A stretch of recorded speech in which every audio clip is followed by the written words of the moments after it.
ప్రభువును ప్రియ రక్షకుడైన దేవుని పేరట మీ అందరికీ శుభాభివందనములు తెలియజేసుకుంటున్నాను.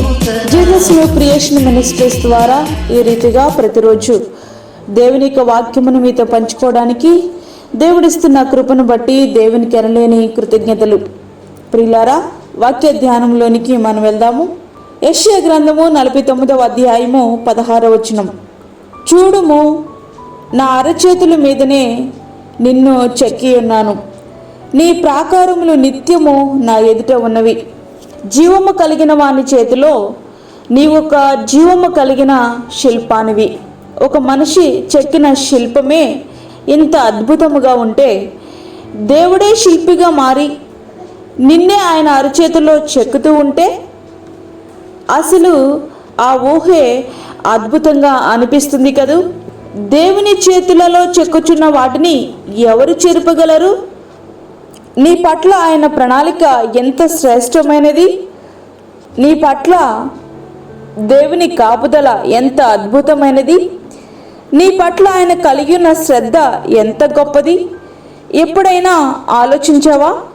మనసు పెట్టి చూడగలిగితే ఆయన చేతిలో ఎట్టి రీతిగా భద్రపరచబడి ఉన్నామో మనకి అర్థమవుతుంది. తద్వారా నీ జీవితానికి భద్రత, క్షేమం ఆయనలోనే అనే గ్రహింపు నీలోనికి వచ్చినప్పుడు ఏ విధమైన భయము నిన్ను భయపట్టదు.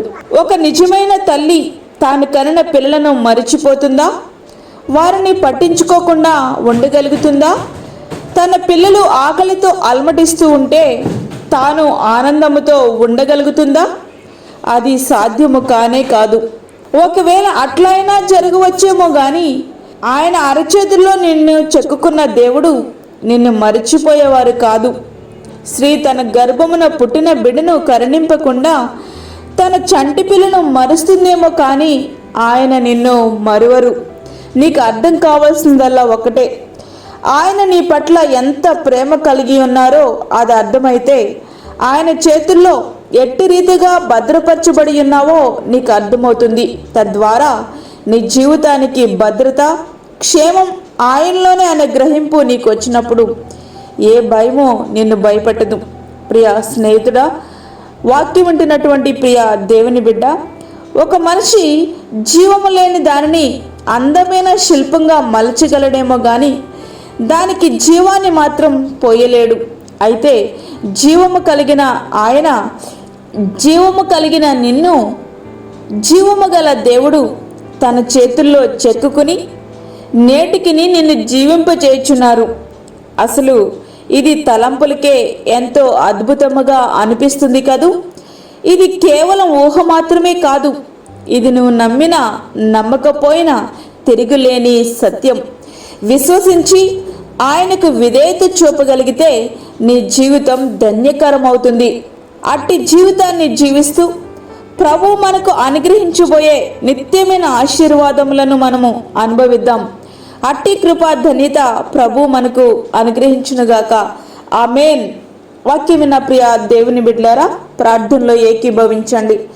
పరిశుద్ధమైన తండ్రి, ప్రేమగల యేసు ప్రభువా, శ్రేష్టమైన అమూల్యమైన మరి యొక్క దినము మా జీవితంలో మీరు అనుగ్రహించారు. నీకు వందనాలు. ఈ దినమంతటి కొరకు మీరు మమ్మల్ని సిద్ధపరచండి ప్రభువా. ప్రతి విధమైన శోధన, కీడు, ప్రమాదము, తెగుల నుండి మీరు మమ్మల్ని తప్పించండి. ఈ దిన అవసరతలు తీర్చండి. అదేవిధంగా బయటికి వెళ్తున్నప్పుడు వస్తున్నప్పుడు నీ కాపుదలను మాకు అనుగ్రహించండి ప్రభువా. దూరదేశంలో ఉండి ఈ యొక్క వాక్యముని విని ప్రార్థనలో ఏకీభవిస్తున్న ప్రతి బిడ్డను మీరు జ్ఞాపకం చేసుకోండి. నీ కృపగల హస్తాలకు వారిని అప్పగించుకుంటున్నాం ప్రభువా. ఎవరు ఏ విధమైనటువంటి సమస్యలతో ఉన్నారో ప్రతి విధమైన సమస్య మీ నామములో నీ చిత్తంలో తీర్చబడుటకు సహాయం చేయండి. బలహీనులను, చంటి బిడ్డలను, వృద్ధులను, గర్భిణీ స్త్రీలను మీరు జ్ఞాపకం చేసుకోండి ప్రభువా. వారికి నీ కాపుదలను అనుగ్రహించండి. గర్భఫలము లేని బిడ్డలకు గర్భఫలము దయచేయండి. ఈ దినమంతటి కొరకు మీరు మమ్మల్ని సిద్ధపరచండి ప్రభువా. మాకు కాదు యెహోవా, మాకు కాదు, సమస్త మహిమ ప్రభావం మీకు ఆరోపించుకుంటూ యేసు పరిశుద్ధ నామమున అడిగి వేడుకుంటున్నాము తండ్రి. ఆమేన్. ఈ యొక్క వర్తమానములు అనుదినము పంపించబడతా ఉన్నాయి. ఈ యొక్క అనుదిన వర్తమానముల కొరకు మీరు మమ్మల్ని సంప్రదించండి. ఈ యొక్క వర్తమానములను మీ బంధువులకు, మీ స్నేహితులకు షేర్ చేయండి. దేవుని పనిలో మీరు కూడా పాలిభాగస్తులు కండి. అదేవిధంగా మీ ప్రార్థన అవసరతలు మాకు తెలియచేయండి. 9177377559. దేవుడు మిమ్మను, మీ కుటుంబమును దీవించునుగాక. ఆమెన్. దేవుని సేవలో మీ సహోదరి అన్నామణి సాల్మన్.